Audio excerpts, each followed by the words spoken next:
പാടത്തും പീഡികത്തിണ്ണയിലും ഇരിക്കുന്ന സമയത്ത് ഒരു പെണ്ണെങ്ങാനും തന്റെ മുന്നിലൂടെ നടന്നുപോയാൽ അവൾ എന്നോട് ലീന എന്ന് കരുതുന്ന ചെറുപ്പക്കാരാ, ഞാനൊന്ന് പറയട്ടെയോ, പെണ്ണെന്നവർക്കും അവൾ ചിരിച്ചുകൊണ്ടെടുക്കും, അവൾ കരഞ്ഞുകൊണ്ട് ചതിക്കുമെന്ന് ഒരു വടക്കം വീരകഥാ സിനിമയിൽ മമ്മൂട്ടി പോലും പറഞ്ഞില്ലേ. ചീരുവരും പാമ്പിനെ നമ്പ്, ചിരിച്ചുവരും പെണ്ണിനെ നമ്പിക്കൂടാതെന്ന് ഏതാണ്ടൊരു സിനിമയിൽ തമിഴകത്തെ സൂപ്പർ സ്റ്റാറായ രജനികാന്ത് പോലും പറഞ്ഞില്ലേ. പള്ളിയുടെ മിനാരങ്ങളിൽ നിന്നും ബാങ്കുലി മുഴങ്ങുകയാണ്.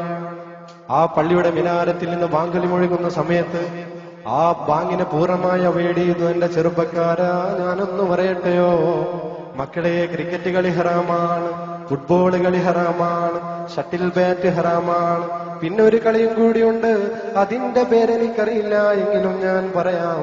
ഒരു പളഹ, അതിനു ചുറ്റും 4 തുളഹ, അതിൽ ബിസ്ക്കറ്റ് പോലത്തെ 10-15 കട്ടകളിട്ട് ഞൊട്ടി ഞൊട്ടി കളിക്കുന്ന കളിയും ഹറാമാണ്.